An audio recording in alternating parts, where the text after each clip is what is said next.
जरा सगळेच बसा, बसू द्या इकडे, बसा इकडेच बसा, इकडेच बसा, इकडेच बसा. हा बस बस बस बस बस बस बस बसा. उद्धव ठाकरेंच्या सभेमध्ये हा गोंधळ आपल्याला बघायला मिळाला.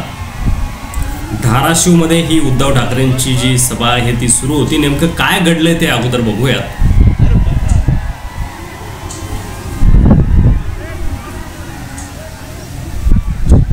हा गोंधळ संपल्यानंतर हा गोंधळ नेमका काय घडला ते देखील मी तुम्हाला सांगणार आहे, त्यामुळे हा व्हिडिओ जो आहे तो शेवटपर्यंत अवश्य बघा.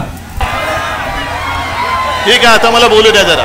चला कैलास जरा पाठी. आता बस, आता शांत. हे बघा सगळ्यांनी शांत बसा, थोडंसं खाली बसा, खाली बोला, खाली बसा. बोला छत्रपती शिवाजी महाराज की, छत्रपती शिवाजी महाराज की. धन्यवाद. सगळ्यांना विनंती आहे थोडं शांत बसा आणि साहेबांना आता बसून घ्या.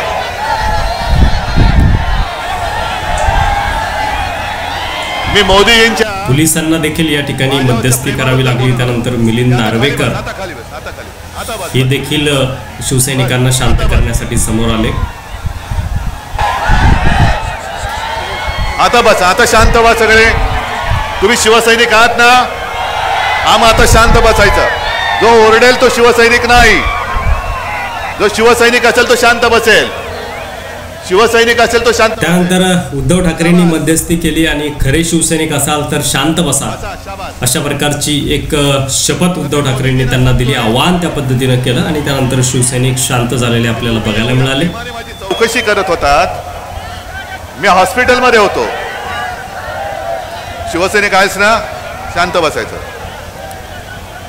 तुम्हाला कल्पना होती की माझं असं विचित्र ऑपरेशन झालं होतं की मी खांद्यापासून खालपर्यंत हलू शकत नव्हतो आणि तुम्ही माझी चौकशी करत होतात.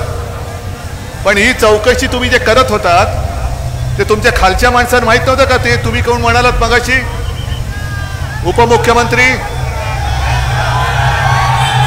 कारण एका बाजूला तुम्ही माझी चौकशी करताना आणि त्यानंतर उद्धव ठाकरे यांनी आपल्या भाषणाला जे आहे ते सुरुवात केली. नेमकं काय घडलं ते सांगतो. ते झालं असं की धाराशिवमध्ये ओमराजे नाईक निंबाळकर यांच्या प्रचारासाठी उद्धव ठाकरेंची सभा होऊ घातलेली होती.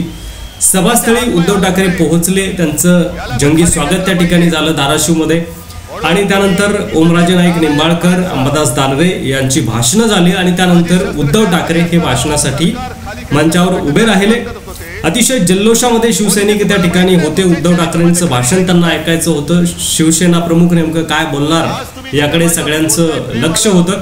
सुरुवातीला उद्धव ठाकरेंचं स्वागत वगैरे मंचावरती झालं आणि त्यानंतर उद्धव ठाकरेंनी आपल्या भाषणाला सुरुवात केली. भाषणाला सुरुवात केल्यानंतर त्यांनी नरेंद्र मोदी यांना कशा प्रकारे माझ्या प्रति स्नेह होता, प्रेम होतं हे ते आपल्या भाषणामध्ये सांगत होते. आणि हे सांगत असतानाच त्यांनी आपला हॉस्पिटलचा किस्सा देखील सांगितला की माझं ऑपरेशन झालेलं असताना उद्धव ठाकरेंनी माझ्या तब्येतीची विचारपूस वगैरे केली.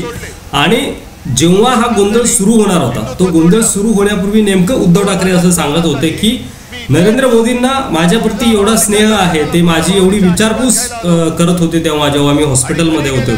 तर मग ते तुमच्या खालच्या लोकांना म्हणजे देवेंद्र फडणवीस यांना किंवा गिरीश महाजन यांना किंवा इतर भाजपच्या नेत्यांना माहिती नव्हतं का, असं उद्धव ठाकरे म्हणाले. आणि त्यानंतर त्यांना आपलं भाषण त्या ठिकाणी थांबवावं लागलं. कारण गर्दीमध्ये शिवसैनिक जे बसलेले होते, अतिशय मंचाच्या खेटून ते शिवसैनिक बसलेले होते. अतिशय प्रचंड गर्दी होती आणि या गर्दीमध्ये कुठंतरी बसण्याची अडचण झाल्यामुळे दोन शिवसैनिकांमध्ये एक छोट्या खानी वाद त्या ठिकाणी आपल्याला बघायला मिळाला बसण्याच्या जागेवर. आणि त्यामुळं त्या शिवसैनिकांना तिथून गोंगाट न करता बाहेर जावं किंवा आरडाओरडा त्या ठिकाणी नंतर सुरू झाला. त्यांना शांत करण्यासाठी त्यानंतर उद्धव ठाकरेंनी बसू द्या त्यांना असं सांगितलं. मात्र तोपर्यंत थोडासा उशीर झालेला होता आणि इतर शिवसैनिकांचा गोंधळ देखील सुरू झालेला होता. त्यानंतर पोलिसांना मध्यस्थी करावी लागली की ठीक आहे त्यांना बसू द्या आता तिथं. हा जागेवरूनच खरं तर एक छोटासा वाद म्हणावा लागेल. फारसा काही गंभीर गोंधळ हा त्या ठिकाणी घडला नाही. मात्र शिवसैनिकांचा आरडाओरडा एवढ्या मोठ्या प्रमाणामध्ये होता की हा छोटासा गोंधळ देखील कॅमेऱ्यामध्ये किंवा मीडियामध्ये खूप मोठा आपल्याला बघायला मिळाला.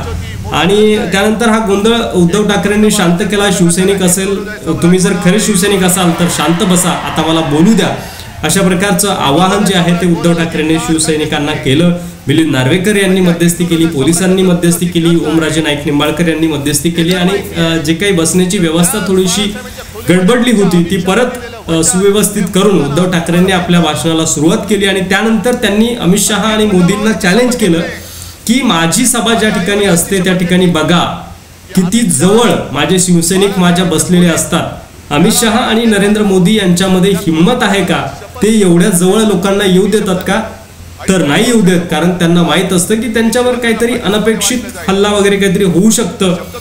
परंतु हे जे शिवसैनिक आलेले आहेत हे मला विश्वास आहे की हे फक्त मला आशीर्वाद देण्यासाठीच या ठिकाणी आलेले आहेत. त्यामुळे त्या विश्वासाखातीर एवढ्या जवळ शिवसैनिक माझ्या येऊ शकतात, बसू शकतात. त्यामुळं असा गोंधळ झाला तरी मी घाबरत नाही, अशा प्रकारचं जे आहे ते त्यांना सांगण्याचा प्रयत्न उद्धव ठाकरे त्या ठिकाणी करत होते.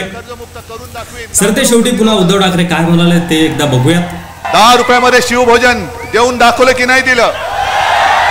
कापसाला सोयाबीनला भाव दिला होता की नव्हता? सगळे बाहेरचे उद्योग मी माझ्या राज्यात आणत होतो की नव्हतो? या सगळ्याचं उत्तर होय, नक्की. मग आता मोदी गॅरंटी, शेतकऱ्याचं उत्पन्न दुप्पट झालं, 2 कोटी रोजगार मिळाले, तुम्हाला पीक विमा मिळाला, सगळ्यांना घर मिळालं. मग खोटं कोण बोलतोय? उद्धव ठाकरे एका बाजूला बोललो तर मी करून दाखवलंय, आणि मोदींनी जे बोलले ते काय त्याचा पत्ताच नाही. म्हणून मी त्यांना जे एक नाव ठेवलेलं आहे की हे मोदी सरकार नाही, हे गजनी सरकार आहे. कारण 14 साली काय बोलले ते 19ला आठवत नाही, 19ला काय बोलले ते 24ला आठवत नाही. पण मोदीजी तुम्हाला एक सांगतो, ही जी जनता आहे, ओमराजे तू जे म्हणाला की क्षुल्लक काम, अरे असेल तुम्हाला इतर वेळेला क्षुल्लक वाटतं. तर अशा प्रकारे धाराशिवमध्ये ओमराजे नाईक निंबाळकर यांच्या प्रचारासाठी उद्धव ठाकरेंची ही जंगी सभा या ठिकाणी पार पडली. आणि त्या सभेमध्ये असा काही जो प्रकार घडला तो का घडला ते देखील मी तुम्हाला सांगण्याचा प्रयत्न केला. तुम्हाला काय वाटतंय, महाराष्ट्रामध्ये कुणाच्या जास्त जागा येतील, आघाडीच्या की युतीच्या? तुमचं मत कुणाच्या बाजूने असणार आहे? आघाडीच्या बाजूने उद्धव ठाकरे यांच्या मशालीच्या बाजूने, शरद पवार यांच्या तुतारीच्या बाजूने, काँग्रेसच्या पंजाच्या बाजूने, की युतीसोबत जे पक्ष आहेत अर्थात एकनाथ शिंदे यांच्या धनुष्यबाणाला तुमचं मत असणार आहे, अजितदादांच्या घड्याळीला तुमचं मत असणार आहे, की भाजपच्या कमळ या चिन्हावर तुमचं मत असणार आहे? तुम्ही कुणाच्या बाजूने आहात?